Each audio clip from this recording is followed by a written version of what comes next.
Hello folks, welcome. Hope you're having a good evening. How's everyone doing? Hello Galix, hello Woot Bear, Jim Jitsu, you're always here man. It wouldn't be a stream, I'd have to stop streaming if Jim Jitsu wasn't here, to be honest with you. Noel too, hey dude. Michigan Yankee, and Matthias. Nice to see you guys.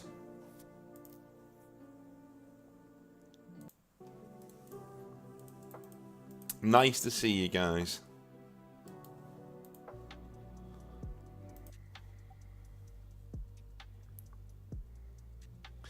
Hope everybody's doing well.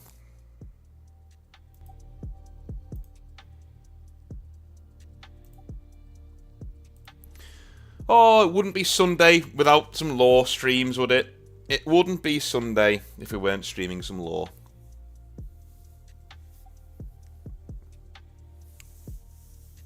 I guess your name just stands out, Jim, whenever you're on.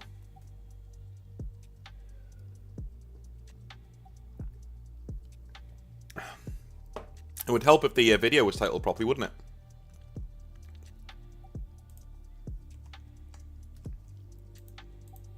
There we go.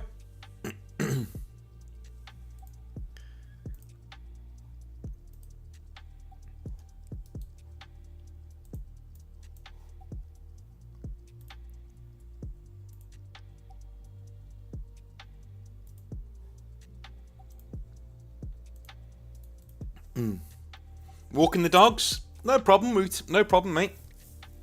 Make sure you keep them on a tight leash, you know what I mean. It's dark out. Well, it is where I am anyway. Dave says, gonna say this now, please do not make the wolves the Emperor's executioners. Well, we'll see. We'll see. We'll see. I mean, this is kind of one of those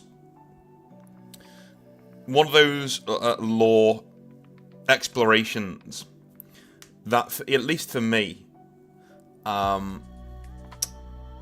is going to be an exploration of what they do wrong so we can correct it. Do you know what I mean? It's going to take a while. It's going to take a while, this one, I think. The Emperor's Corgis. What did you order, Noel? I'm going to order some a bit later on. Wendell says, I'm glad we're doing North's favourite this week. He prepared for this one for a whole 2 weeks. Yeah, I was psyching myself up in the gym, man.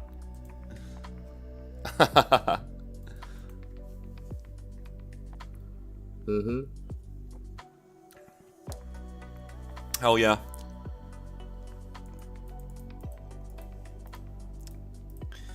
So, a friend of mine pointed something out the other day.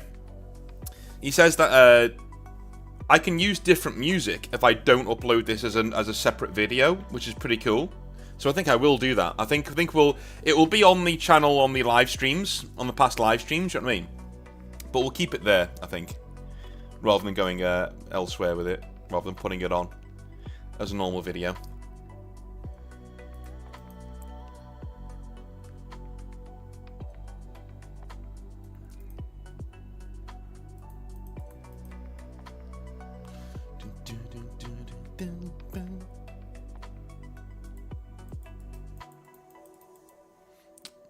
Yeah. Still think they should still be written poorly, but on purpose. That's the challenge, isn't it? That's the challenge. Oh, schnitzel, nice. I like schnitzel. That's the challenge with this lot, I think, with Space Wolves. Is, I think sometimes my rewrites or my approach to 40k lore kind of makes it like, you know, it's almost sterilized. Like you take all of the fun out of 40k when I write something, because it's concise and it reads well and it's cool, but it's not 40k. 40k's got a bit of silliness in there. You know what I mean?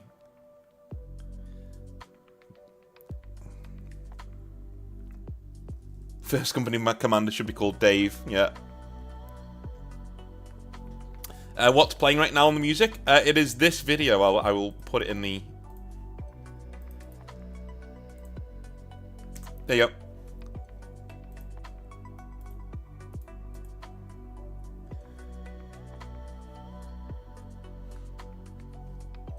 I call it cozy cyberpunk, this music. The wolves definitely need fixing, says Neo. We should definitely be able to do better than Games Workshop. Well, we'll see. We'll see. We will see. Emperor's Executioner is a role that would fit the Night Lords better. Yeah. No, I agree. I agree. Again, Stuka says, I miss when the wolves used to be sci-fi fantasy. Explain, expand. Expand. What do you mean by that? What do you mean by that?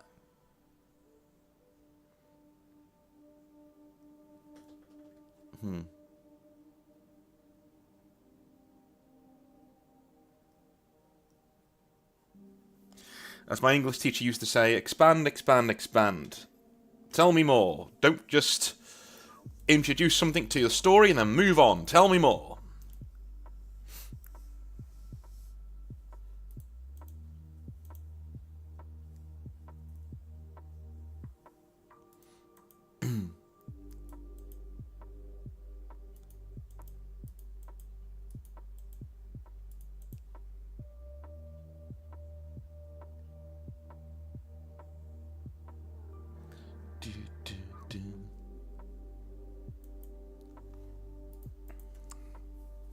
Always seemed weird to me. The Iron Hands got the Scottish clan thing and not the wolves. Yeah, yeah. Machine men with red hair and thick brogue seems strange. Well, I think I quite like the clan structure of the Iron Hands.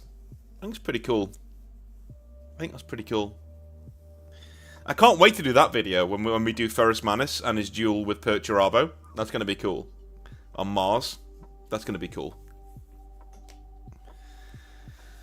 Night Lord should be the Emperor's terrorist. Well, yeah, I mean, we don't really want to get into it, do we? With terrorism.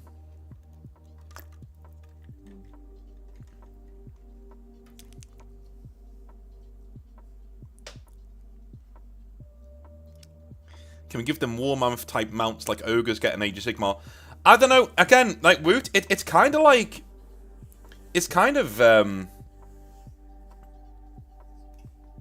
It's kind of difficult. We've got to walk that tightrope, right? We've got to walk that tightrope and make sure that it's strange, but just strange enough.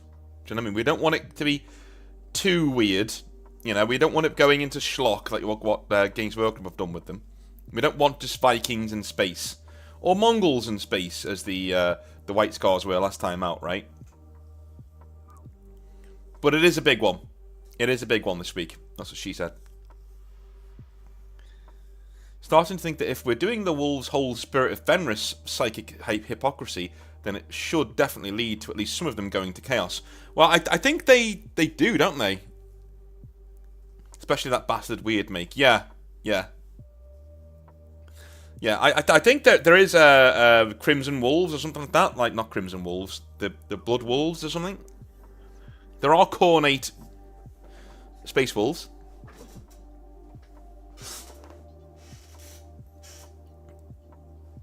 Indeed.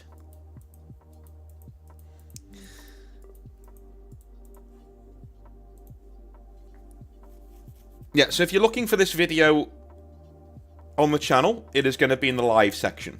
Because I also got that pointed out to me by on a YouTube friend as well. He's like, dude, why are you uploading these? Like, it is a niche topic that just tanks your analytics. Do you know what I mean? So if I upload this and it doesn't do very well, which is fine, because I don't expect very many people to watch it, right? It then tanks the other videos that week, because YouTube doesn't share them, because you had one that didn't do very well. And so he said, look, it's already on YouTube in the live section, and they never go away. So just, like, make sure they look nice, and add them to a playlist, and you're done. So I think I might do that. I think I might do that.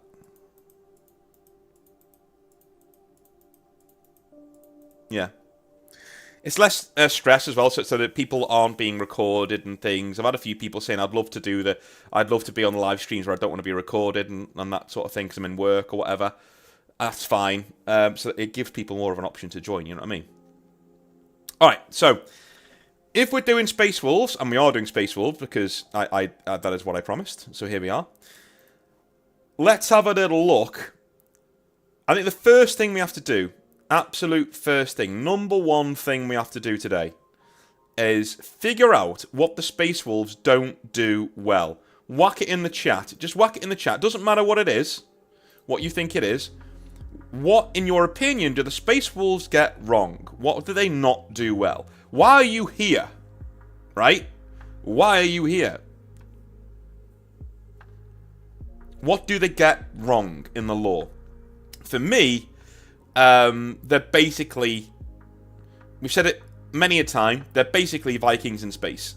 And now Vikings are pretty cool. I have nothing against Vikings.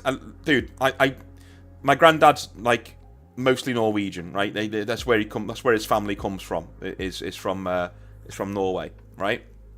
So got a bit in there myself with the old Viking blood.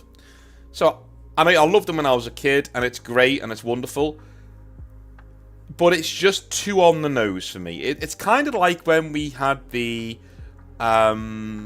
White Scars the other week, right? The White Scars are very, very on the nose Mongols in space. And what we have here is Vikings in space, but not even Vikings. They don't even act like Vikings. That's the problem. I think Pancreas No Work talked about it. They don't act like Vikings, right? Vikings traded and raided. They were pirates, right? And settlers and adventurers. These guys aren't that. Space Wolves aren't that. Right? Space Wolves are good in combat. And they like wolves. That's their entire shtick. That's it. Right?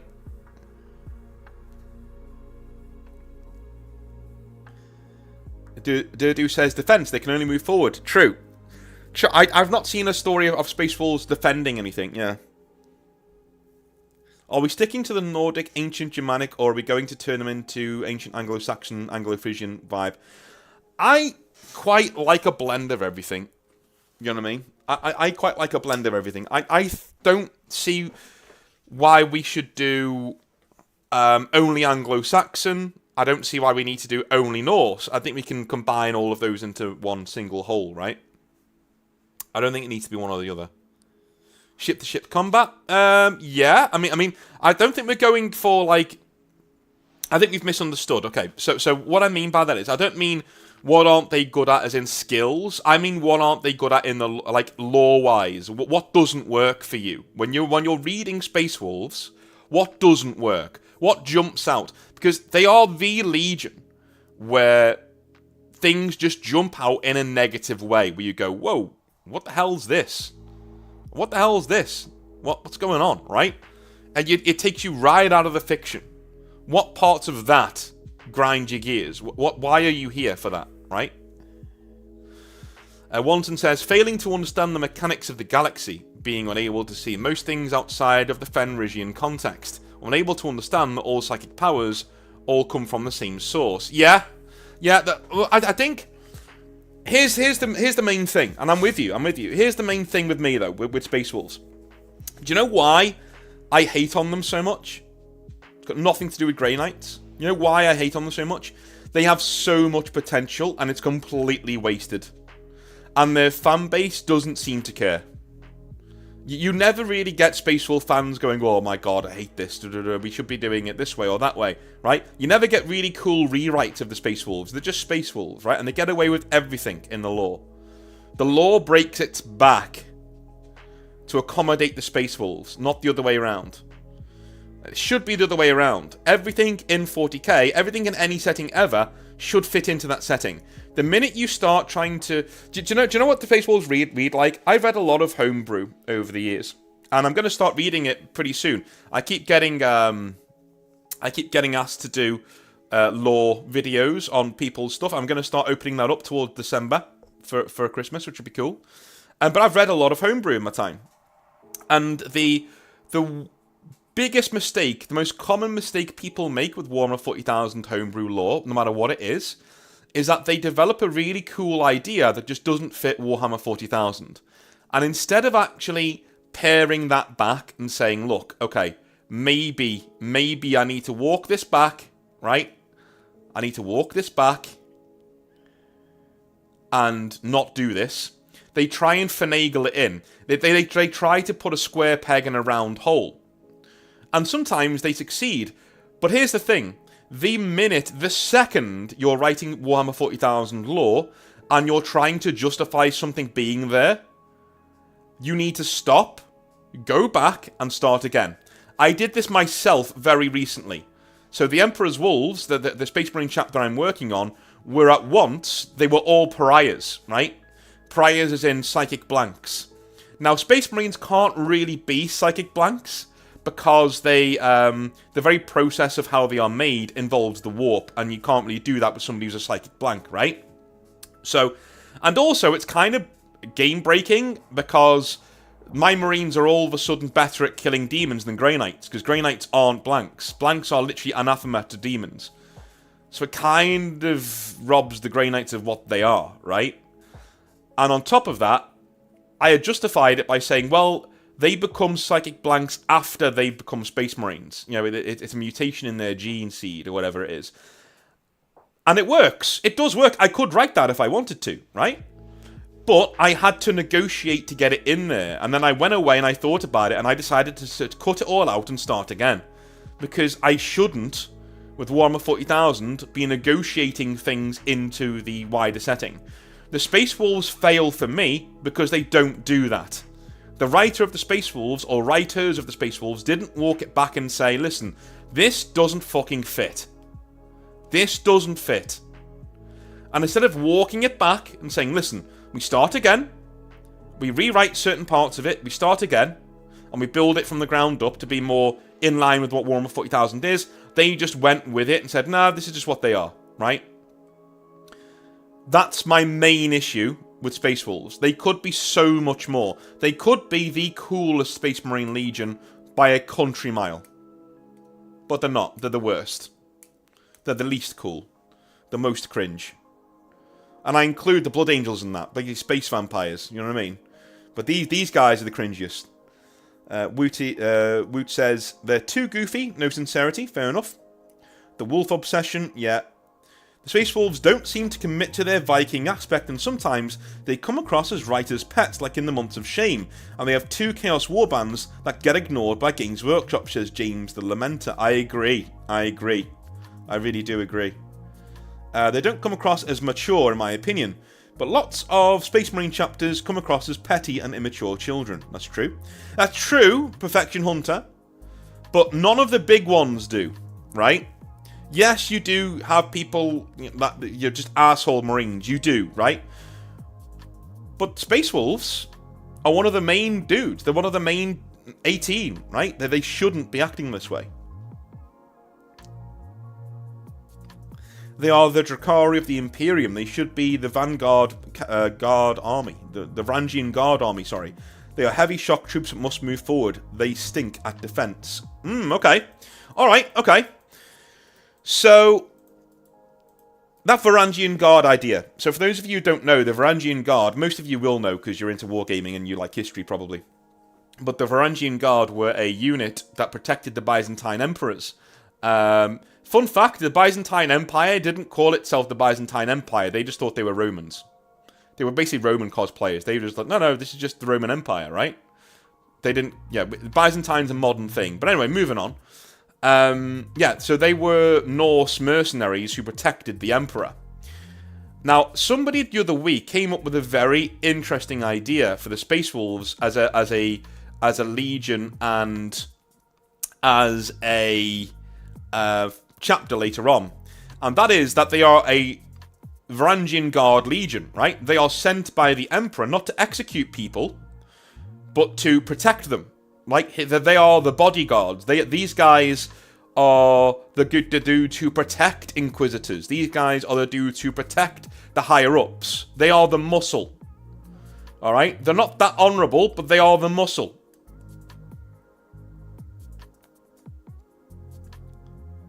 Yom's Vikings, exactly, yeah. They are the muscle. They go out there and they... Now, we can have two sides to the Space Wolves, right? And this is the thing that really, really, really needs to happen in my book. We'll have the Varangian Guard idea as the main Space Wolf drive.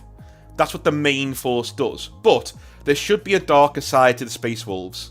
They should be like Yom's Vikings, who are basically really, really, really ruthless mercenaries. Pirates, essentially, yeah? They're essentially pirates. Essentially, they go around, they won't even help Imperial citizenry unless they're paid. unless they're given an incentive for doing so. That's just who they are, right? That's just who they are.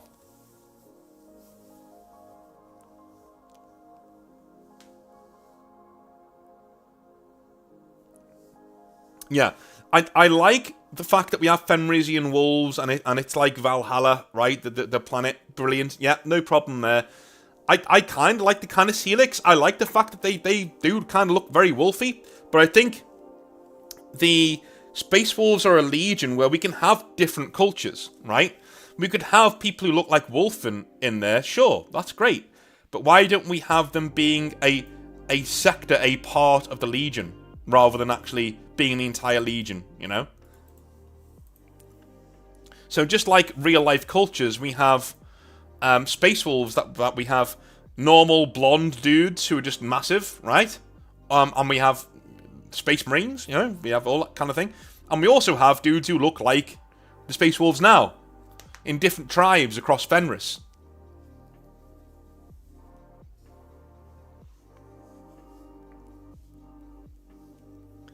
Yeah, if guards... Yeah, literally what Sam just said there. If they are guards, it would make the wolf senses seem reasonable. Lets them detect something when something goes down. Yes, they are guard dogs. They are guard dogs. Yes, exactly. They are hounds at the door. That's what they do. They protect the upper echelons of Imperial society. Which means they get away with a bit more, right? They get away with a bit more later on. So, alright. Lehman Russ. Lehman Russ, first of all. Let's look at Lehman Russ. In terms of Lehman Russ, what are we doing with him? What are we doing with him? What was Lehman Russ sent to Fenris for? What was he sent to Fenris for?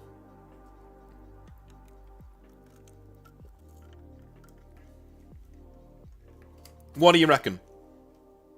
Why was the Primarch sent to Fenris by the Emperor? Because as we know, in this series, the Emperor scattered the Primarchs himself. Because he needed them out there to lock down certain worlds for certain reasons before the Crusade even got going. So why did Lehman Russ have to lock down Fenris? I think people might say that the spirit of Fenris, you know, that's in there, is a chaotic demon or whatever it is. That might be cool. But we don't have to have the spirit of Fenris there at all. This is a complete rewrite. We can do whatever we want. So why is Lehman Russ on Fenris?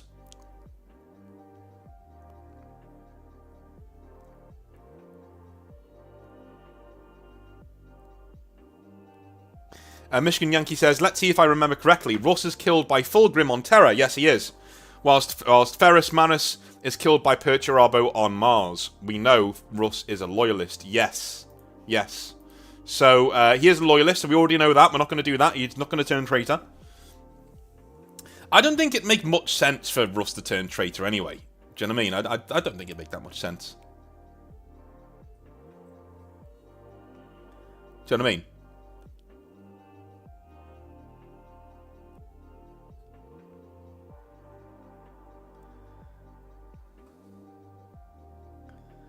Yeah, I don't think it'd make that much sense for that to happen. So, yes. So going back over what's going to happen to Lehman Russ. So, in the question, does Fulgrim slay Ferrus Manus still, last time, when we did the Emperor's Children? We said, Fulgrim kills Lehman Russ at Terra and needs to become a demon to finally defeat him, but ends up going too far and kills him, and he hates himself for it, right? Vulcan dies on East Van instead, and is not a perpetual. That's what we did last a few weeks ago. I'm looking forward to the Vulcan episode, because we're going to redeem that guy. We're going to actually give him an epic last stand and things. Anyway, in preparation for the Tyranids, interesting, yeah. Fenris is home of the amplification part of the Golden Throne. Okay. Promethium reserves in system are the largest in the galaxy, with the largest biolabs outside of the Sol system. Okay. Durdu says there is a genetic modification device on Fenris, since there are no wolves on Fenris. Okay. Are we? Okay. Alright. Alright. Let's vote for that, because I think there should be wolves on Fenris. Are we keeping wolves on Fenris? Like, actual massive wolves. I think we should, but I'll leave it to the vote. I'll leave it to the vote. Okay. Are we keeping wolves on Fenris? Like, actual massive wolves? I'll leave it to the vote. I will abide by whatever you guys say.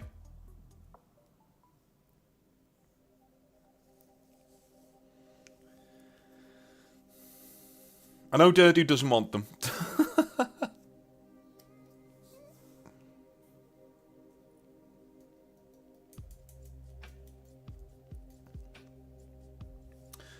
Positive Geekery said he sent to the harshest world to make him the hardened warrior the Emperor knew he needed. Maybe. I kind of like the idea of him going there and just becoming that naturally, just by being there. Not that that's his purpose. You know what I mean?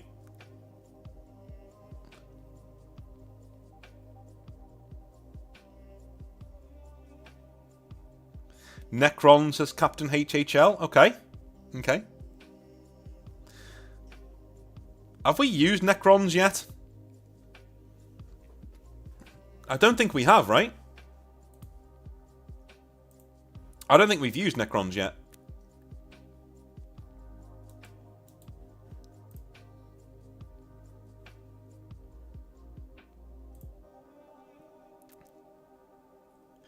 Yeah, we used Dark Eldar and Orcs for White Scars. And nothing for Emperor's Children.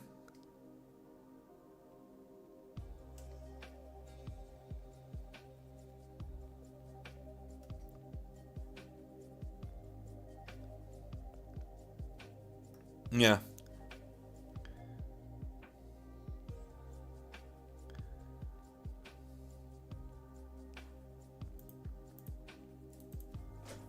Necrons could explain why the planet keeps terraforming. Oh, okay.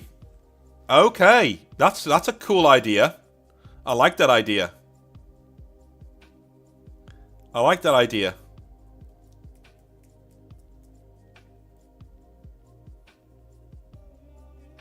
Okay. Alright, let's take Crow's suggestion there. Right? So we are having wolves on Fenris, but Fenrisian wolves aren't actually wolves. They are bioengineered, right?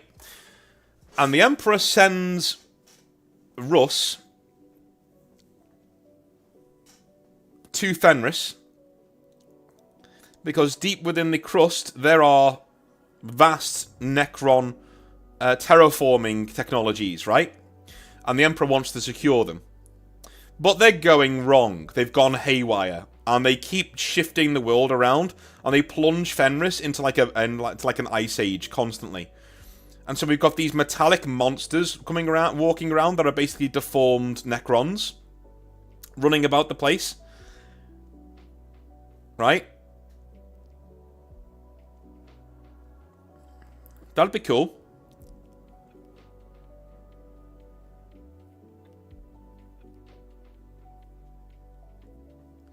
That'll be cool. Fenris isn't already developed but has a warrior culture, like Klingons. Yeah, that could be cool. I like that too. Fenris could hold a non-chaos entity at its core that steals the world's energy to sustain itself in the warp. As a side effect, the world becomes a cold hellscape. Lehman is sent to contain it. Oh. Yes. All right. Okay. Right. I've got it. Cool. So, beneath the surface of Fenris is a malfunctioning terraforming device used by the Necrons, right? The Emperor wants it because he wants to terraform other planets as he does the Great Crusade, right? And seed them with human life, of course, as you do. But he doesn't realise it's basically ruined Fenris and it's irretrievable. This thing is actually a massive entity that actually wants to, hide itself. It's a self-aware, it's not a benevolent thing. It's not a very nice thing. It's self-aware, and it wants Fenris for itself, and it keeps sending legions of deformed Necrons that the wolves called the space wolves call Draugr, Right? Like in Skyrim.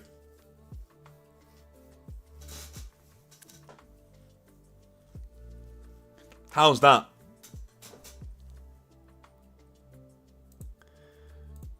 How's that? So, Fenris is essentially Nordic Terminator.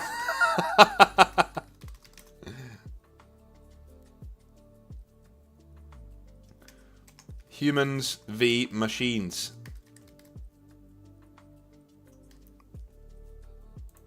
So basically, yeah. So Fenris is essentially Nordic Terminator. Humans versus machines. And the world itself is being pulled apart by the vast engine beneath it that is trying to terraform it and turn it into its own. Because it's doing what it's programmed, right? The Necron thing is doing what it's programmed to do. It's programmed to, at all costs, make the world, but its sense of a good world is warped. Completely warped. So 13th Warrior meets Terminator, exactly. So, and Lehman Russ goes down there to actually, you know, secure this technology. But what he finds, you know, what he finds is like, no, this is not going to go away. This thing can't be contained, right? It can only be fought. And so he reunites the tribes and they fight against these Terminator-style robots that are going around the place and killing everybody, right?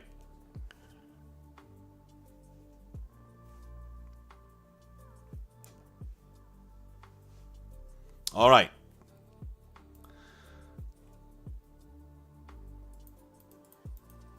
We'll let that go till we reach about 20 votes.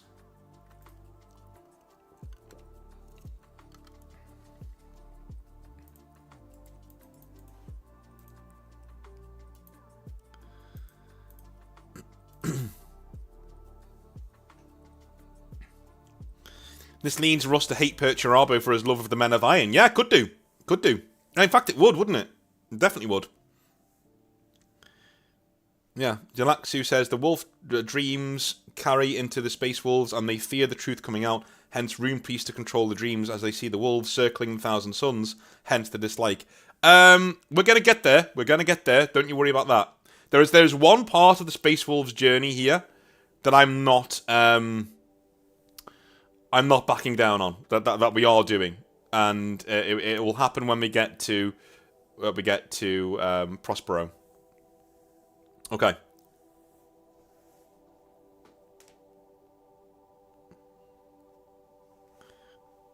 Okay. Awesome. So we'll keep Fenris like that. All right. So Fenris is essentially Nordic Terminator land. That's what it is. All right. So Russ is found by the Emperor. Okay, what is the purpose of the Space Wolves then? What are they? Are we sticking with Varangian Guard? So they watch everybody. They watch everybody, make sure everyone's getting along, make sure everyone's all right. They are the Emperor's protectors, the bodyguards that are out there, right? We could do that.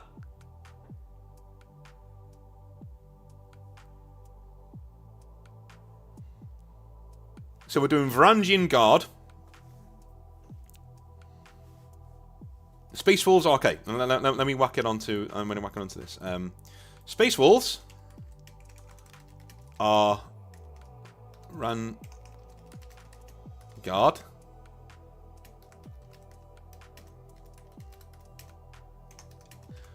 Protect us.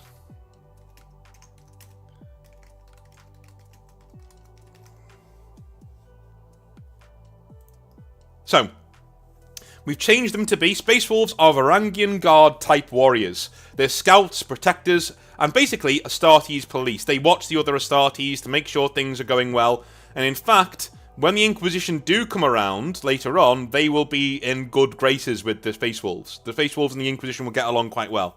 They're basically the Inquisition, or a kind of Inquisition, before the Inquisition is around, right? Yeah, secretly Space Marine Internal Affairs. Yeah, exactly, yeah.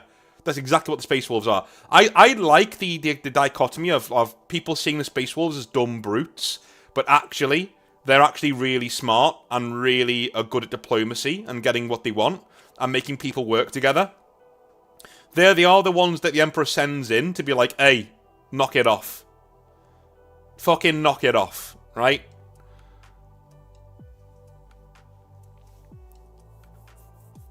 I like that. Yeah, that's cool. That's cool. So a katana's in the planet. Why not? Yeah, we'll make it a katana, yeah. A Catan shard, or a katana itself. Alright, so that is what the Space Wolves are. So we've got what Leman Russ is, we've got what Fenris is, and we've got what the Space Wolves are. Okay. Are we changing much about the Horus Heresy? Because obviously he goes through the Great Crusade. Are we having him fight the Lion? Are we having that, you know, back and forth? Are we keeping the back and forth between the Lion and him?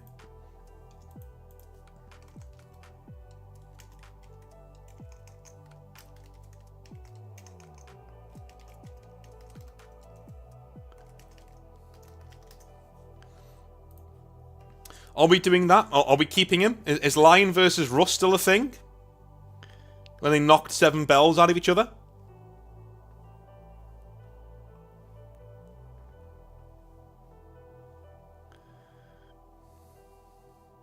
Oh, Durdu's got a really good idea there. The first brother Russ meet is Magnus, giving them both a sense of kinship. Do you know what? Do you know what we could change here? Do you know what we could change?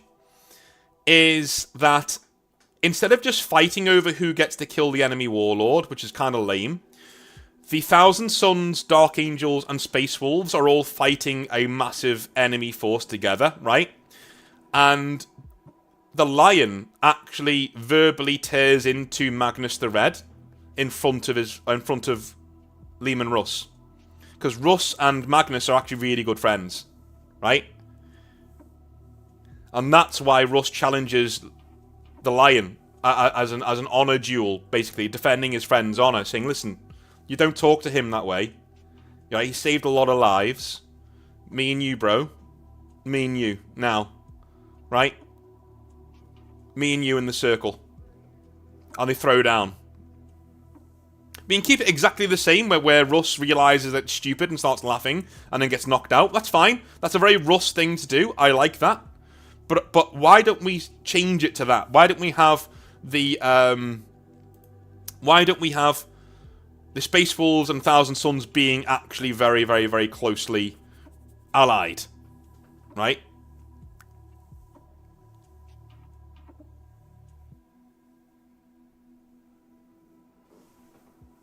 Well, Crow, no, they wouldn't. But that's the whole point. We want to ferment a rebellion, because that's what needs to happen in the Horus Heresy, right? We want people to chafe a lot.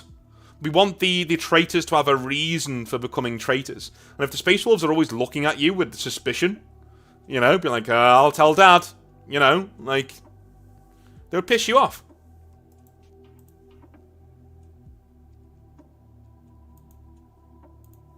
So, are Space Wolves and Thousand Sons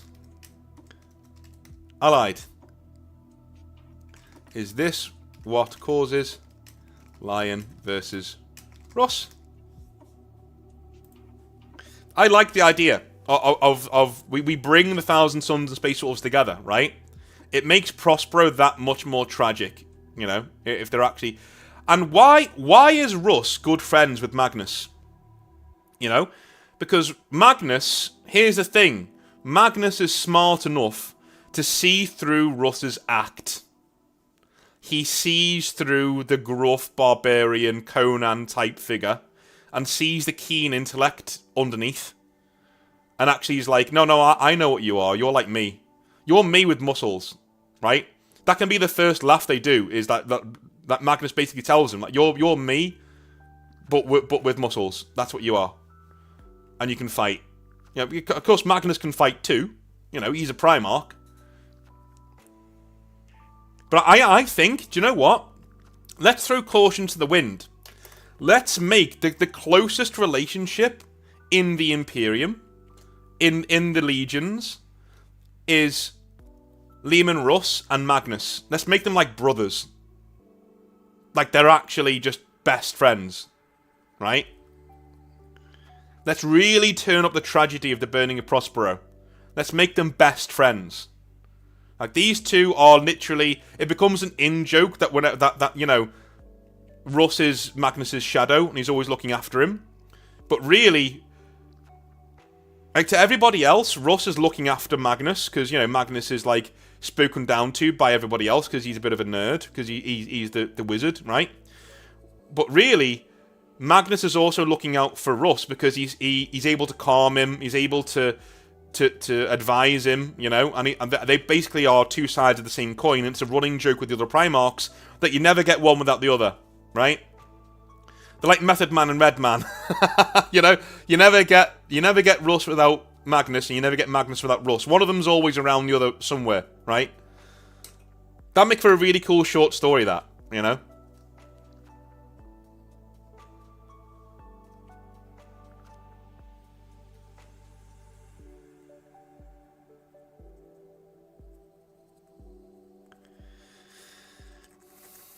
Well, here's the thing, Matthias. Here's the thing. We'll get to it now, okay? So Magnus is going to... the burning of Prospero is going to happen, right? Because the one thing that Liam and Russ can't do, even for Magnus, is disobey the Emperor. It's the one thing he can't do, right? And with Magnus, you know, doing his thing, when he tries to warn the Emperor of Horus's betrayal, I think that should stay. I think that's a really good, you know, a really good thing to do, right? That should stay. And the Emperor sends Russ in to bring him in. And he sends Russ not because Russ is the Emperor's executioner. No. He sends Russ because he knows Russ is the only one who can get through to him. Russ is the only one who can talk Magnus down off a ledge and say, listen, man, come speak to Dad. Come speak to Dad, it'll all be fine. We'll work it out, right? We'll work everything out, it'll be fine, yeah? On the way there, I'm going to say, Horus says orders have changed, you need to wipe out the 1,000 Suns, right? You know? And Liam and Russ doesn't want to do it. And he resolves to say, no, I'm going to find out what's going on myself. Right? Fuck that. He's my brother. I'm not doing that to him. He then goes to Prospero. Now, this is where Tzeentch plays his hand. Tzeentch starts toying with the wolves. He starts mutating 1,000 Suns and throwing them against the Space Wolves. Enough that Liam and Russ is like, oh my god, Horus is right. Like the Legion's gone. Right? They're actually, they've turned to demons. Right? They're literally all there. It's gone crazy. You know. This is incredible. What's going on? So he makes landfall on Prospero, and they're fighting away. Right? They're fighting away.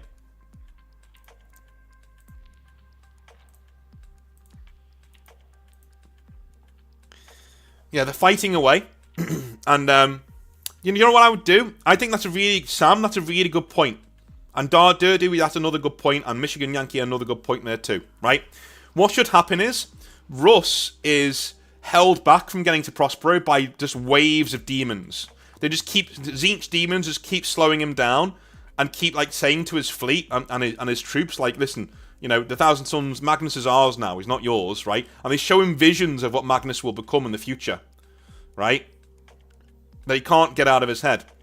When finally he gets to Prospero, it's already under siege, right, by the Sons of Horus. Because the Sons of Horus has literally said to Magnus, join my side. And Magnus has said, no, I'm not going to do that. And so he says, well, if you're not with me, you're against me. And he just starts pummeling him. But all he wants to do is force Magnus into a corner. Because when he's got Magnus into a corner, that's when Magnus starts using chaos. He starts really pulling on the warp. And his dudes start breaking down, right? Because obviously the 1,000 Suns have that flaw. So his Marines start breaking down. And then they start teleporting away. Why? Because Tzeentch is taking those Marines and teleporting them onto the flagship of the Space Wolves. So the Space Wolves are now thinking, oh my god, they're teleporting aboard. We're already being attacked. Right, that's it. That's it. Horus pulls back and says, Liam and Russ, do what you came here to do. Destroy this world. Destroy the Thousand Suns. Right? And bring me Magnus's head. And Liam and Russ reluctantly says, okay, right, okay, you convinced me. I'm going to do it. All right, fine. And he lands, right? He fights his way through. Horus pulls back because he doesn't need... He's seeing two loyal legions fight each other, which is great. He's done what he wanted to do. He pulls back, right? He lets them get on with it. Because it never really sat well with me that Horus just, tells Liam and Russ to destroy Prospero and he does it, right? No. He should force the issue. He forces Liam and Russ's hand here, He forces Liam and Russ's hand here.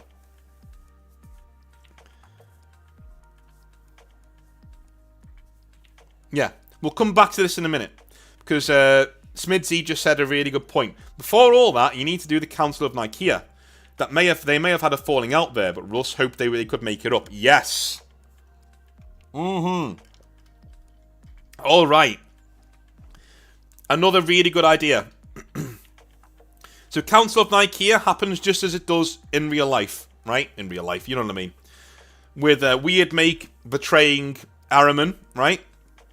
And the Space Wolf standing against on the Emperor's side. So the Emperor's leaning towards banning Psychers, and the Space Wolves stand with them. Stand with him and say, yeah, okay, ban them. And that is a real falling out between Magnus and Russ. A real falling out. That's cool. I like that. And they don't really speak again until Prospero. That's cool. I love that. That's cool. So we return back to Prospero. So Russ is on his way to arrest Magnus and bring him back to his dad. Horus orders him to attack Prospero. Russ says, go fuck yourself. I'm not doing that. That's my brother, right? Unbeknownst to Russ, Horus is already on Prospero, trying to get Magnus to come over to his side to attack the Space Wolves. And when he refuses, he attacks the Thousand Suns. And because it's a bigger legion, right? A much bigger legion, they start, battering the Thousand Suns. And then eventually, when the Space Wolves get there, they fight the Space Wolves are on their way, and Tzeentch keeps mutating, feeding Magnus power to hold off Horus, and he keeps leeching away the Thousand Suns, and mutating them and teleporting them to the Space Wolf fleet. So the Space Wolf fleet is literally fighting a war inside of its own ships against the mutated Thousand Suns, who have just gone mad, right? Yeah? And that kind of convinces Liam and Russ. He's like, okay, enough. This has to happen now. Magnus is probably already dead, right? This has to happen. He goes to Prospero. Horus pulls back and says, look what you made me do. I've been fighting these guys on my own. Destroy this world like I told you to. And he backs away. And Liam and Russ goes down there, and two loyalist legions fight each other on Prospero. Okay? Now, here's the true tragedy of it.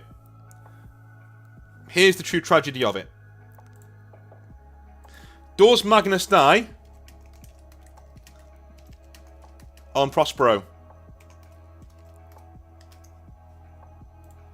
Does Magnus die on Prospero? I have an idea for if he does. But does he die on Prospero? That means no Demon Magnus.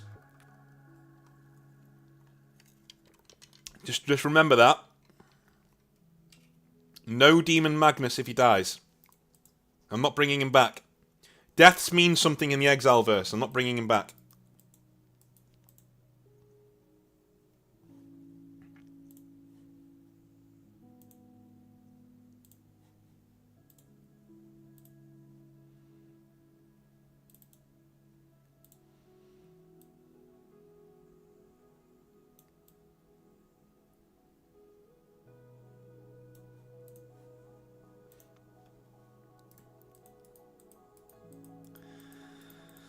Oh, it's a close vote. 57 to 43, my god. It is a close vote.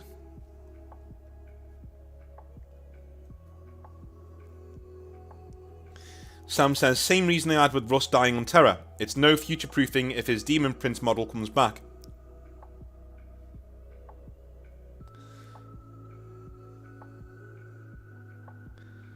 Crow says, yes, my Primarch must fall, but I think there is a lot we need to do with the Thousand Suns beforehand. Yeah, we'll get to there, dude. We will get to there. Don't you worry.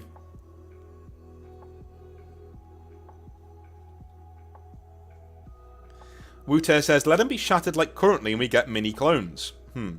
Michigan Yankee says, dead Magnus is better than Demon Magnus. I'm partial to agree. If it's 50-50, I'm going to cast the deciding vote. We are deadlocked at the moment, 50-50. It's incredible. So 9 voted yes and 9 voted no. Wow. People are really torn. Smidsy says yes, and then that is the undoing of whatever he did to hold back the flesh change. And now, good old Ahriman needs to do the rubric. Yep, it all falls into place, doesn't it?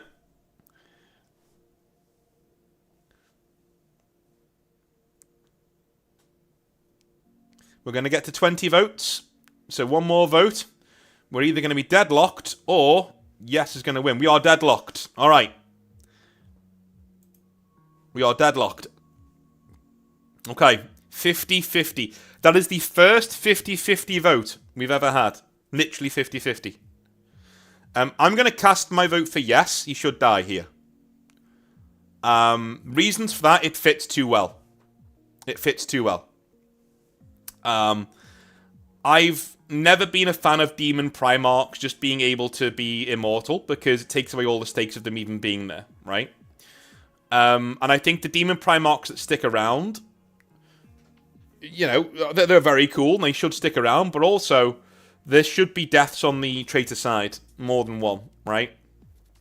So, I'm thinking that Russ gets to Magnus, right? They fight, and Magnus unleashes such a tremendous wave of psychic energy that it corrupts the gene coding of the Space Wolves and turns a vast amount of them into Wolfen, right? It corrupts the Canis Helix. It corrupts them. That's why the Wolfen exist. The Wolfen are a scar of the Space Wolves' greatest sin. That's where it comes from. Magnus creates the Wolfen as a fuck you. Like, why won't you listen to me? Like Horus's turn against the Emperor. Right? So as an insult to his once best brother, like his best friend, he basically corrupts all of his sons, most of them anyway. A good 80% of the Legion just flat out Wolfen. Flat out Wolfen.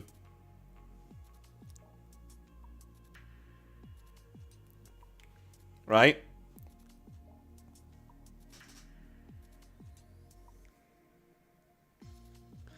You know? No, I would have Weirdmake get killed by Ahriman. I think that's a good thing to do. Ahriman kills Weirdmake as like a fuck you, like a revenge thing. You know? Yeah, Saviour, yeah. So Russ sees this happening and kills Magnus, right? Or like runs him through with his sword or whatever he does, like, kills him. But it's too late. Like a vast majority of his Legion are now Wolfen and tearing everybody apart around them, right? Yeah. Magnus's death also stops holding back the flesh change. So the Thousand Suns go completely AWOL as well. So they just start mutating all over the place. And then Ahriman does the rubric. It all happens at the same place. Ahriman does the rubric, and so now all is dust. Now we have the Thousand Suns are basically dust in their armor. The Space Wolves are at least 50% Wolfen, right? And everyone's fighting everybody in a mosh pit. Leman Russ finally leaves the battlefield, goes back to his ship, right? And just nukes the whole fucking thing from orbit. But as he does, most of the Thousand Suns are teleported away by Tzeentch to the planet of the sorcerers, where Ahriman now rules. He rules the planet of the sorcerers, right? That's the Thousand Sons story, when it's to do with the Space Wolves. Now, Leman Russ is on his ship, traumatized. Literally traumatized. He's lost a good chunk of his legion, who are now mutants, right? Most of his men are at least scarred mentally, but a lot of them are scarred genetically as well. So they look a lot more wolf-like now, you know, than what they did. It is a mockery of them, you know. They're very... Do you know that thing that we have a go at them for? We take the piss out of the wolves for being, you know, wolf this, wolf that, and being just basically wolves in human clothing. Well, why don't we make that the joke? Why don't we make the story resemble the fan base, right? The wolves looking like wolves is the joke. It's the last joke that Magnus played on him. The last insult that he said, fuck you for doing this to me. Here, have some of that. Right? And Russ, where once he was bombastic and once he was like over the top, right? He is now very, very quiet. He is a beaten man at this point. And he goes straight back to Terra. He just goes straight back to Terra. Right? He wants answers from Daddy. He goes straight back to Terra. And unlike the stupid Space Wolves in real life, right? I would actually have him not go after Horus. Right? He does what he's told. He goes back and he says, no, we stay here, we defend the throne world. That's what we do. We stay here and we defend. Yeah? And whilst he's on the planet, obviously he's fighting away. He does very well he does very, very well at the Siege of Terra, kills loads of enemy champions. Maybe we can even give him another Primarch kill, but he's already got one, right? Okay. Are we happy with the fall of Prospero? So basically, fall of Prospero. Magnus is killed by Russ. Magnus unleashes a flesh change-like spell on the wolves that turns most of them into wolfen. The flesh change in the Thousand Sons breaks open because Magnus dies. Ahriman kills Weirdmake in a revenge, right? And then Ahriman performs the rubric that turns most of the Thousand Sons into dust people. Thousand Sons are about to be nuked by Leman Russ, because he's going to nuke the Wolfen and the Thousand Sons, and they're teleported away by Tzeentch at the last second onto the planet of the sorcerers. Russ now returns to Terra, a broken man, with about a quarter or a half of his legion ready to fight. But that's it, right? That's it.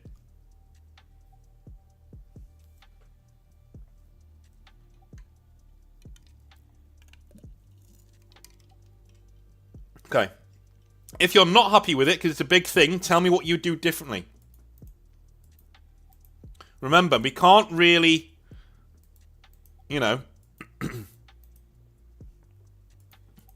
Doodoo says, if Magnus dies, Tzeentch needs another Primarch. He's already got one. He's got the soul of Magnus. Do you know what I mean? He's literally got the soul of Magnus. I wouldn't bring him back as like a model or like a playable character, but like he should be like this spirit thing that can possess people and stuff. That'd be really cool.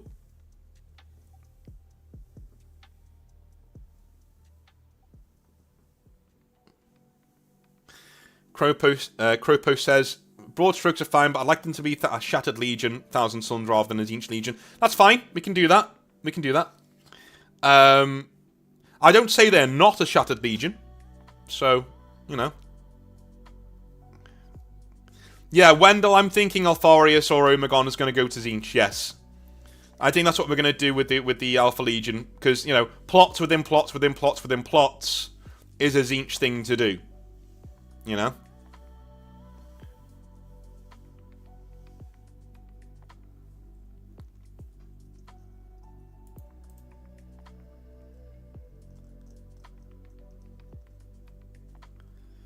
Okay, let's end that there. Alright, so we are happy with the fall of Prospero. Okay. Alright, cool. Alright. So now the Emperor can't get off the Golden Throne either, because now he feels Magnus depart, and he's like... Maybe, like, a final scene of Magnus is him meeting the Emperor in the warp. Right? And the Emperor is just like... Told you. Do you know what I mean? Like, the Emperor's just like... You know... Yeah, see what happens when you don't listen to Daddy? See what happens? Right? You know?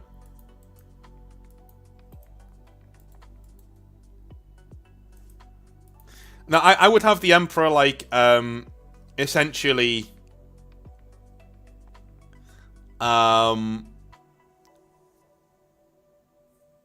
meet Magnus in the warp. That's the end of the Burning of Prospero book for me. He meets Magnus in the warp, and basically just, you know, forgives him. I would say he forgives him. And maybe, if we're going to give Alfarius to Tzeentch, we let the Emperor, like, absorb Magnus's soul or something to empower him, you know, keep him going. That'd be cool. Going back to source. But anyway, that's for the Thousand Sons video. Leman Russ goes back to Terra. Right. Okay. Okay. What does Leman Russ do on Terra? I know he fights there. He fights. But what does he do? Does he kill anybody? We know he's going to die. But does he kill anybody? Do you know what we could do? Do you know what we could do? Instead of Leman Russ going out to try and assassinate Horus across the galaxy, right? Leman Russ leads the Knights Errant with Garviel Loken and the rest of them. And what happens in the book where he tries to kill Horus, right? With the wolf spear, the spear of Russ, whatever it is. That happens in the Siege of Terra, right? So we have a strike team of Knights Errant, Garviel Loken, all the big boys, Leman Russ, and loads of Space Wolves. They attack the Vengeful Spirit. They get onto the Vengeful Spirit. And they do it the hard way as well. They don't teleport. They go up. They lose most of their warriors. They lose most of their forces, right? And they board the Vengeful Spirit. How's that? And if we're gonna give Leman Russ a big send-off, why don't we have Fulgrim called back to the Vengeful Spirit? Right? Let's give Leman Russ a big send-off. So Leman Russ fights Horus, and because he's so betrayed and angry, yeah? Because he's so betrayed and angry, he goes literally at Horus and nearly beats him. He does wound him. Like, let's have him wounding Horus. Because Horus isn't ascended at this point, right? He's not ascended at this point. Because it's his wounding by Leman Russ that makes him ascend to, like, be ascended Horus. So he gets powers from the warp, of course, but, like, he only goes mad, you know, once he needs the gods to save him from being beaten up by Leman Russ. So maybe Russ goes up to him and absolutely canes him, right?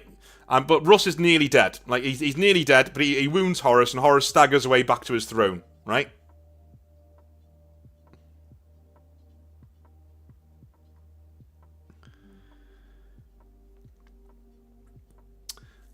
So Fulgrim's been called back to the Vengeful Spirit. Yeah? Or no, maybe not. Maybe not. Maybe not. I'll let you guys decide. Horus versus Russ on Vengeful Spirit above Terra.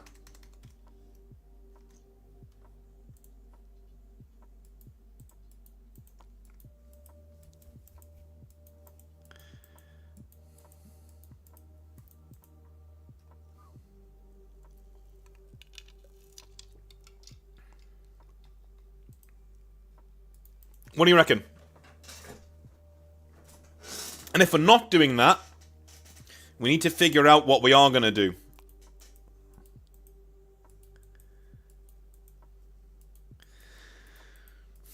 Because that's where I'd probably change things with Fulgrim to have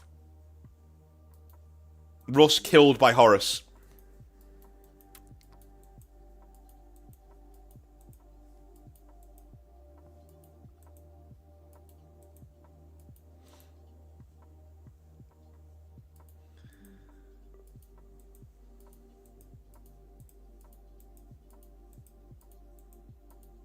Again, enough Magnus stuff. He's gone. He's no longer in this video. Alright? We will do Magnus when we do the Thousand Suns. What eventually happens to him. Right now, in this story, he's gone. He's not a part of this anymore.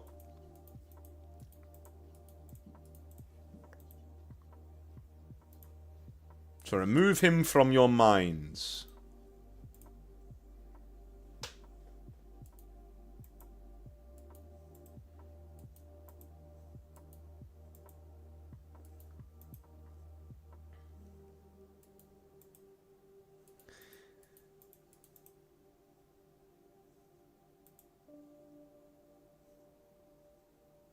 Okay, so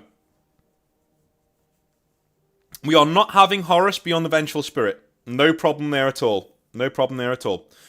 So why don't we do what the Savior said, right? Russ is like the main fighter in the Siege of Terra, right? He's the main dude on the outer walls. Yeah?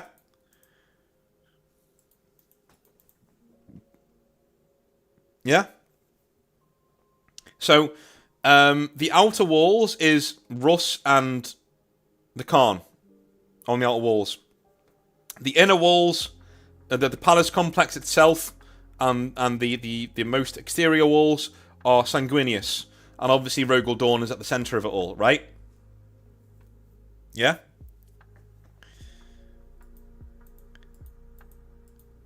All the positions are overrun, and Russ is ordered to fall back.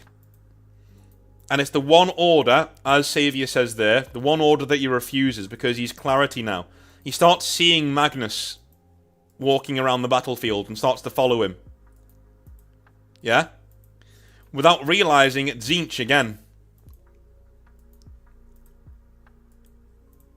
Tzeentch leads him directly to Fulgrim. And the two fight, but Fulgrim's at full strength. Russ is nearly dead at this point. Russ is still beating Fulgrim. He's still beating Fulgrim. But then Fulgrim gives in, right? Ascends to demonhood. And kills Leman Russ.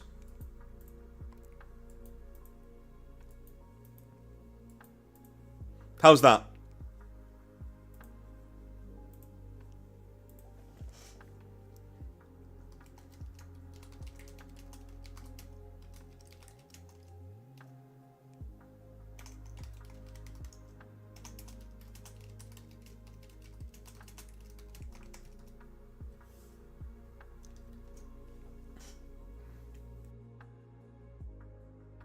How's that? And it's basically Tzeentch saying, you took my toy away from me. You took Magnus away from me. Right? So he leads, he shows him Magnus and pulls him away from the fight, and he leads him directly to Fulgrim. And again, we show Leman Russ's power, we give some respect on his name, he beats Fulgrim. Right? He actually disarms him and beats him. Even now, Fulgrim's at full strength, natural strength, and Leman Russ is on like 30% strength, because he's fought so much. He still beats Fulgrim. Fulgrim then gives in to his despair, becomes a demon, right? And kills Leman Russ.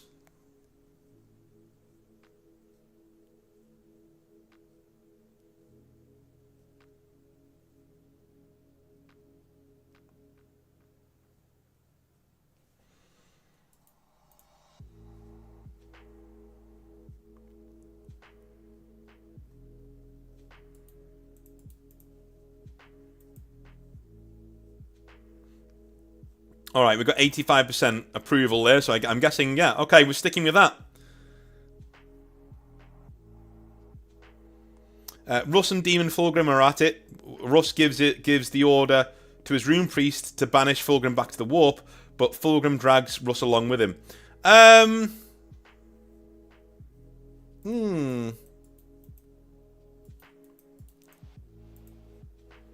Okay. All right. I'll do a poll for that. Is Russ dead, or is he pulled into the warp by Fulgrim? Dead. Lost in warp. Could return. You guys decide. We're keeping the trick. We're keeping the fact that Leman Russ is tricked into fighting Fulgrim, right? But does Fulgrim kill him? Or is Leman Russ lost in the warp?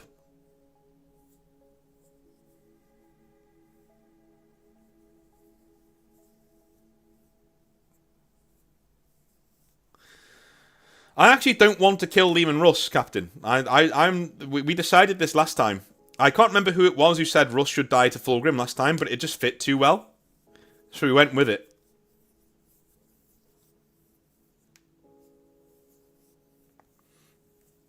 So Russ has been dead in the Exile verse for like 3 weeks. Do you know what I mean? Because we decided Fulgrim kills him, and longer than that, about a month, because we decided Fulgrim kills him in the Fulgrim video. And that wasn't me who suggested that as well. If you look back at that video, that was suggested by chat. And we voted on it, and it won.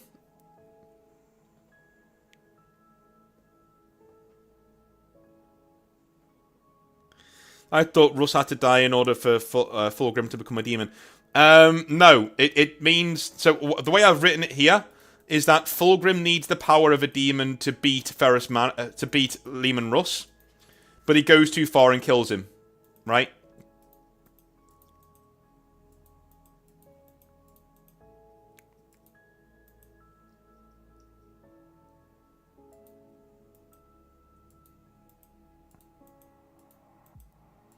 I think that was me. I think it was Michigan Yankee, yeah.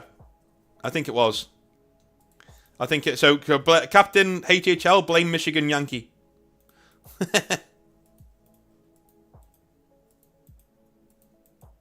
Blame Michigan Yankee. Alright, I'm going to end that poll there. So, we've changed it a bit then. So Fulgrim and Leman Russ are fighting, right? If we're not killing Russ off, I would say the duel between him and Fulgrim is a lot more even, right? But, you know, Fulgrim's at full health, full power, and Leman Russ is only on like 30-40%, right? Because he's been fighting. And Leman Russ might say that to him as well. You can't even beat me then, you know? Right. So...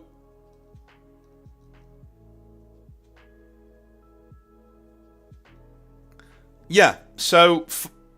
Leman Russ gives the order to his rune priest to start getting rid of this guy. To start, like, you know, throwing him out of the warp, right? And how about this? How about this? How's this for a twist? The spirit that opens up a rift in real space to drag them both in is fucking Magnus. How's that? So Magnus literally rips open a hole in space, his spirit, and pulls them in.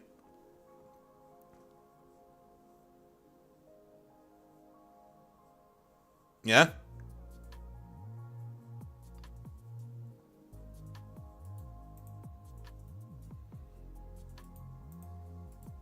So it's like Magnus's last little thing he gets to do before he's gone.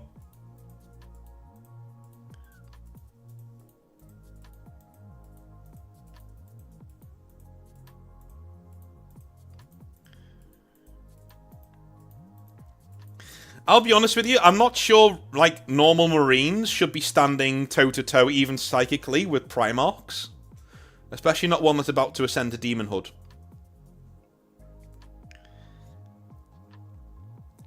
So maybe...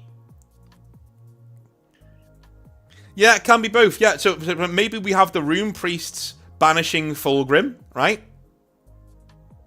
Yeah? And Fulgrim and yeah, and it creates a warp rift. Yeah, that'd be cool.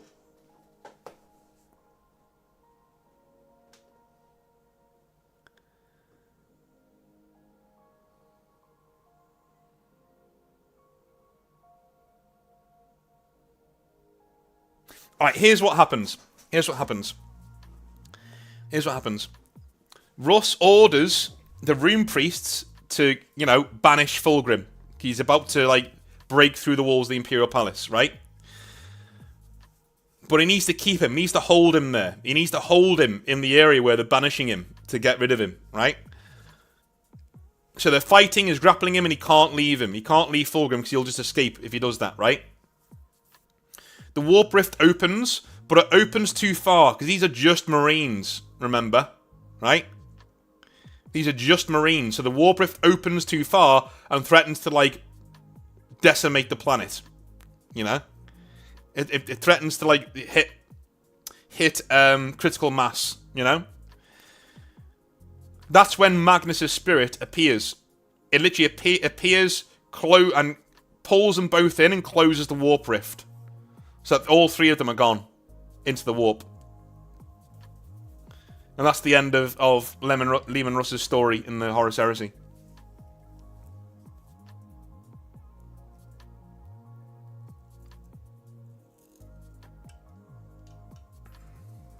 How's that?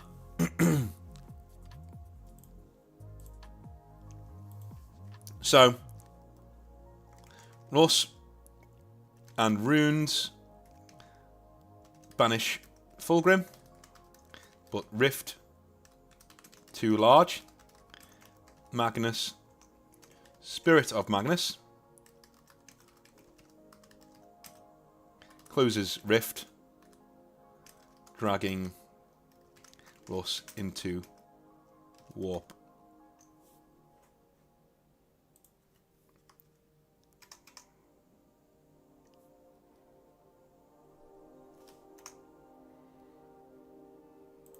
How's that? So, Russ and the Rune Priests banish Fulgrim, but the rift they make is too large. Spirit Magnus closes the rift, but sends Russ, drags him back into the warp. And nobody knows why. It could be to save his life, it could be to punish him, it could be to kill him. Nobody knows. Nobody knows. Nobody knows. Nobody knows.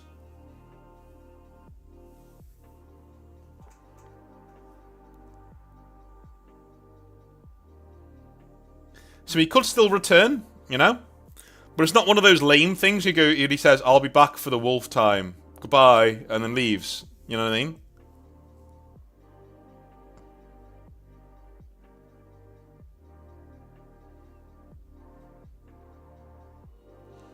And by the way, I've got a fucking great idea for bringing him back in 40k. You bring back, right? You bring back Fulgrim and Leman Russ. They fall out of the sky fighting.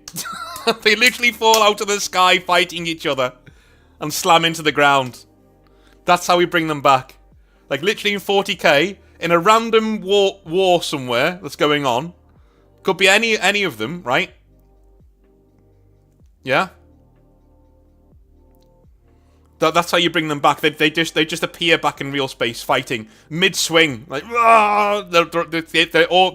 still fighting. You know?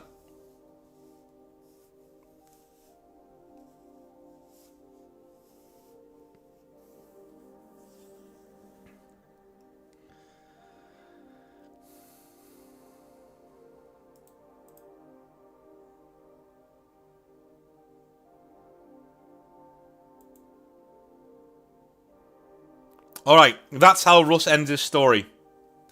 Okay. Months of Shame. I'm going to be honest, I don't think they should happen. I don't think Months of Shame works with our Space Wolves. our Space Wolves would do what they're told. You know what I mean? They're not stupid. I'll put it to a vote, but I'm dead against it. Yeah, you know, it just goes against. It just goes against everything that our Space Wolves that we've built are for. You know what I mean?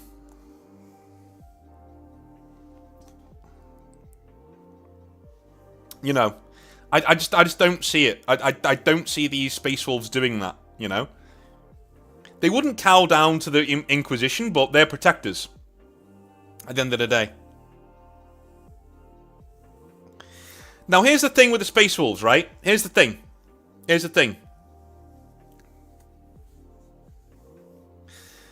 What are they like? What are they like after Russ is gone? Right? I would probably vote. Look it up, Percherabo. I'll be here all night. I would vote that. I would actually vote that the Space Wolves are quite embittered towards the Imperium, right? And they feel like you guys owe us. Like, you literally tore apart our Primarch and you know, caused us to lose most of our Legion. So, you know, I would say the Space Wolves and their successors, because yes, they can have successors in this. I would say the Space Wolves should, in all likelihood, be mercenaries. You know? They should be mercenaries. They shouldn't be renegade, right? They're not renegade, but they do require, you know, things from the Imperial worlds before they'll stick up for them, sort of a thing. Right? Okay. So Months of Shame aren't happening. Good. Okay. So modern Space Wolves are mercenaries, right? Because they're very embittered that they lost their Primarch because of, you know, his need to appease the Imperium and to earn the forgiveness of his father, right? The Emperor. So whilst they're loyalists, they are very, very, very on their own. They're very isolationist. And they essentially act like real Vikings. They each and every single company of Space Wolves is on its own ship. Yeah? And they're basically void warfare. They're basically good pirates. They're privateers. Mercenaries. So they used to be Varangian Guard. Now they're mercenaries. Sailing the void. They'll get involved for a price. Yeah? They're very into trade. Because that's what the real Vikings were, right? By the way, this also gives a reason for the Space Wolf to be involved in the video game Rogue Trader. Why? Because Space Wolves are always around Rogue Traders because they protect them, number 1, they're scouts, number 2, and they're pirates, number 3.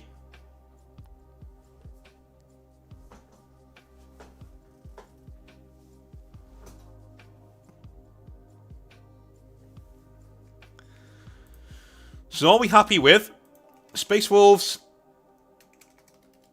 in modern 40k? Mercenaries, Void War, Specialist, Privateers.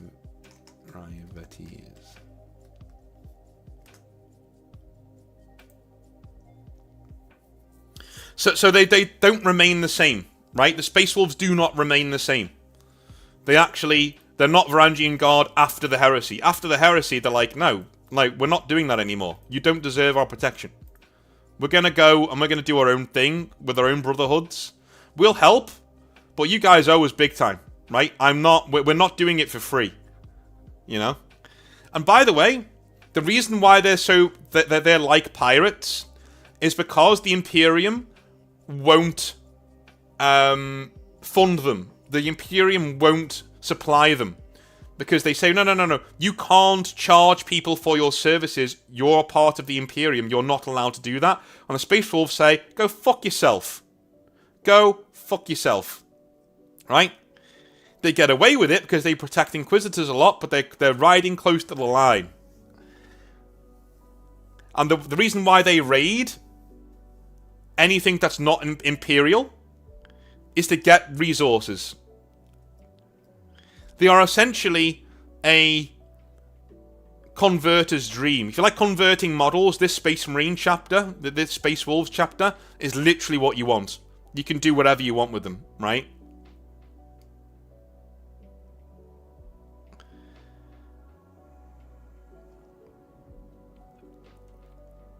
Yeah, they should be able to beef with each other. You're right, Smidsy. Yeah, they should. The Space Wolf chapters should beef with each other. They should fight each other for resources as well. Yeah. Yeah, it's not it won't be uncommon in our setting to see 2 or 3, or maybe even 1 Space Wolf just on his own, doing his own thing. Just on his own, doing his own thing. Because without Liam and Russ, they're kind of lost.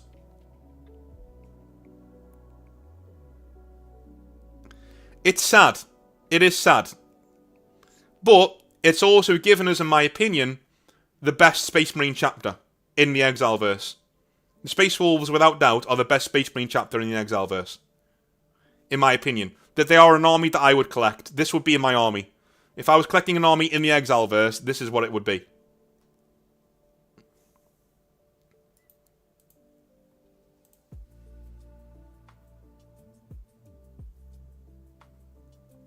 Could there still be a portion of the Wolves that will be a Varangian Guard? Yeah!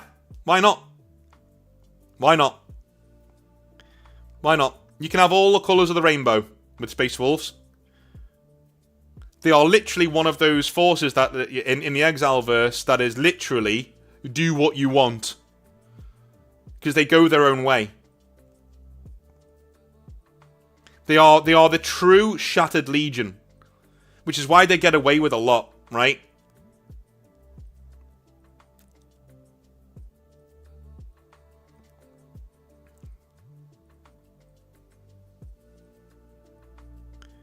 You could even do like Space Wolf, you know, everybody has a ship. Each Space Wolf company has a ship. Each Space Wolf chapter has multiple ships, but like, you know, the company has one each. That they crew, and they go around doing their own thing. So that is the Space Wolves. We have fixed the Space Wolves. Like, everything came together. I'm really proud of you guys. I think that went really well. I think there's another one there. Another Legion saved by the Exileverse, by the community. And I think this is the best one. You know?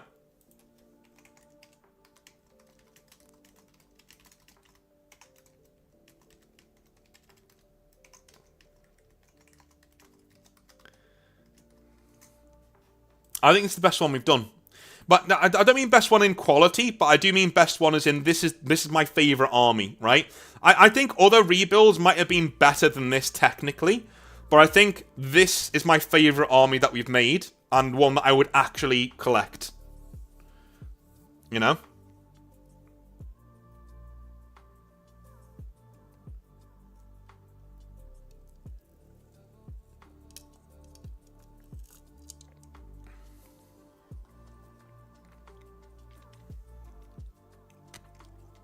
Maybe Perturabo, maybe.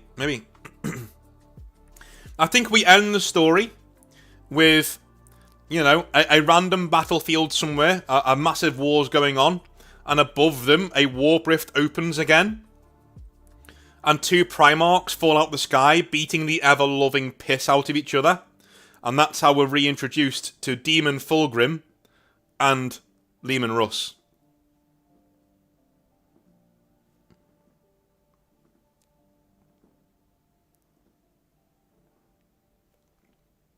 There we go.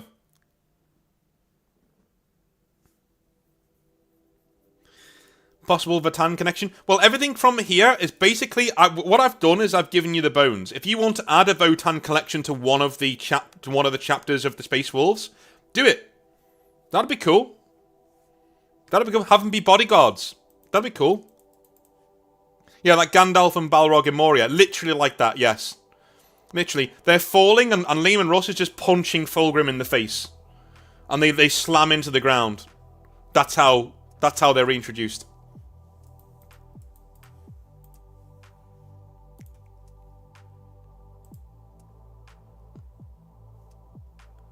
Yeah, I think that's cool.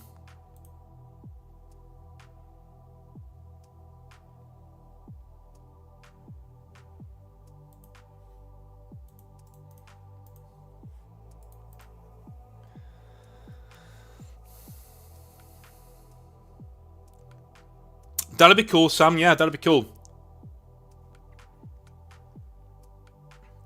Yeah, Smitty, yeah, it would have been 10,000 years, but for them it's like a couple of seconds. Yeah, yeah. They can fall on top of the last Lamenter. What does Russ do when Big E returns? Does he side with Big E or G-Man? Big E. Yeah. He's loyal to the end, man. Russ is loyal to the end. His guilt would force him to side with the Emperor.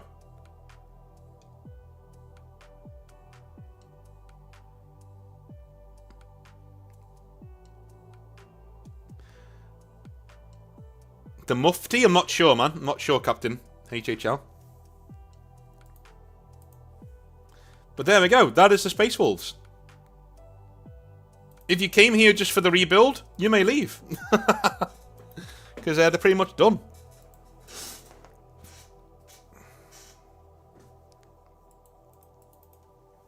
So we are doing every Legion.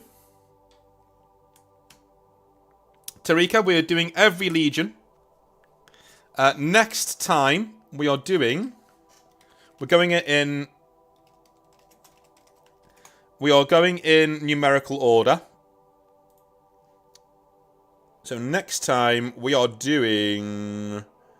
Imperial Fists next time. Next week. Imperial Fists. It's Imperial Fists, then Night Lords. Yeah. So Imperial Fist, then Night Lords, then Blood Angels, then Iron Hands.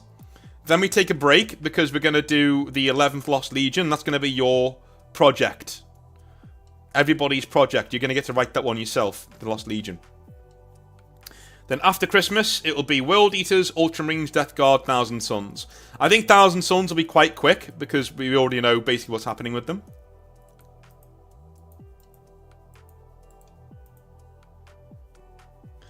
Special guest Valrak to contribute. Ooh, I'll get in touch. I'll get in touch, yeah.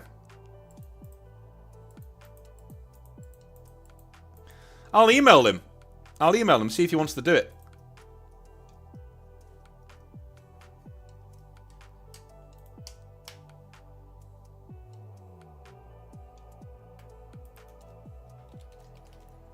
I'll email him.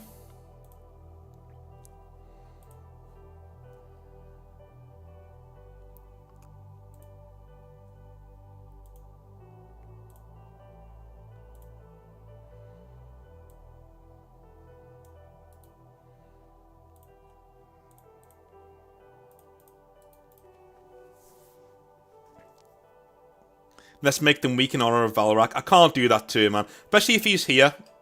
I doubt he'll want to do it. I'm a very small channel. But if he did do it, that would be pretty cool. But especially if he's here, though. If he was here, I wouldn't do that to him. Thing is, with Valrak, though, right, is that I'm not sure he'll want to change anything. I'm honestly not sure he'll want to change anything. So it might not make very good content.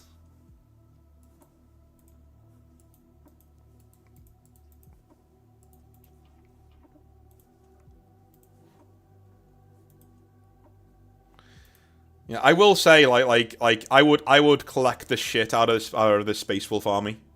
Like, I really would. Like, it really is my jam, this kind of thing.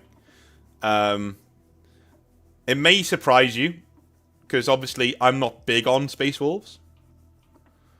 But at the same time, like, I really dig this. I think it's a really good idea. Really, really good idea. So...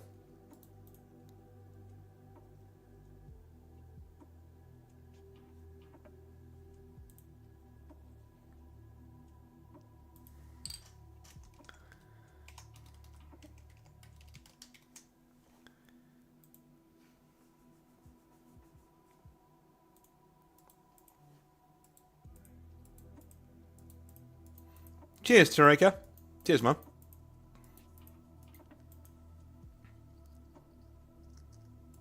Like,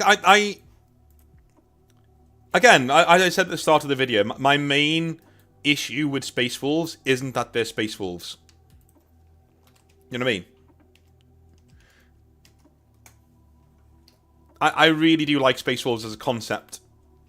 I just don't think they're done very well. You know, it ain't personal.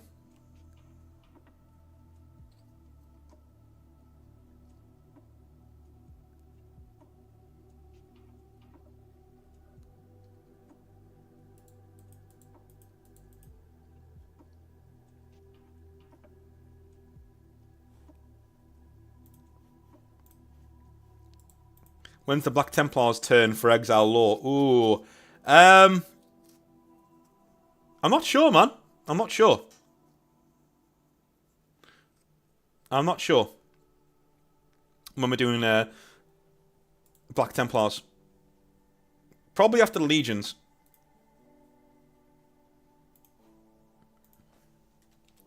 Probably post-Legions.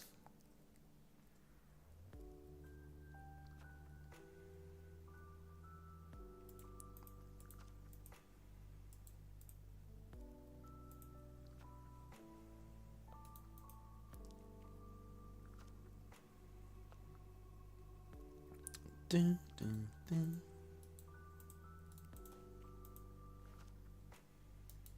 Yeah, probably post Legions. Well, once we finish that, then I've got no problem with doing an extra couple. You know what I mean? No problem with that at all.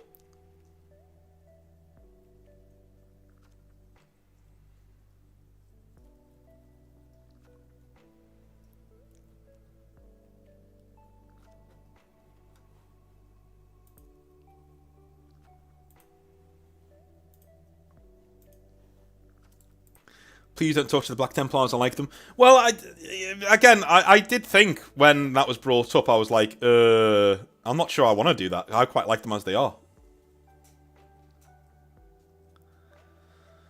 I'm with Magnus and Space Wolves. Okay. Any guidelines for the Lost Primarch I need to know? Nope. Nope. Essentially what you're doing is you're writing a just one page, right? One story of the 11th Legion, the Lost Legion, right? So you're telling me why they weren't there anymore, what they are, whatever they are, right? You're telling me what they are. And we're going to read them out on stream and combine them together, combine all the ideas together into what we think the 11th Lost Legion was in the Exileverse. And then I think I will be doing some guidelines. I think one of them is that I wanted them to be able to see the Emperor's true nature, right? But I'm not sure. I'm not sure I even want to do that. So I think I might just leave it completely open-ended. You know?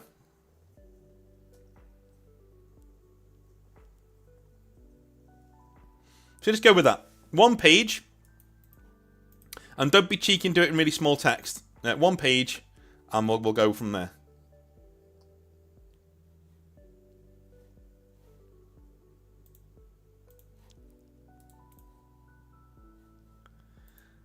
Dun, dun.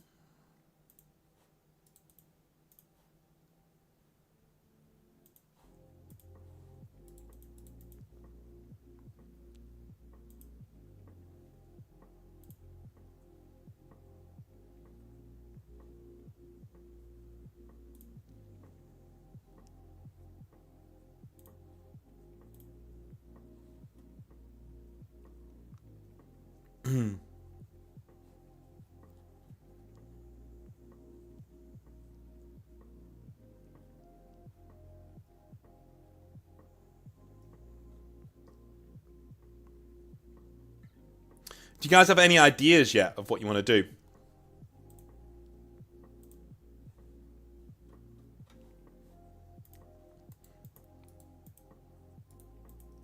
Cool. Yeah, email me. Email me. Yep, I will be, Michigan. I will be posting them on the community page. I am going to get something to eat because I'm starving. Absolutely starving. But thank you, all of you who participated. That was awesome. And I will see you next week. We're going to be doing some Imperial Fist action. That sounds wrong. But you know what I mean. Love you a long time. Speak to you soon. Bye now.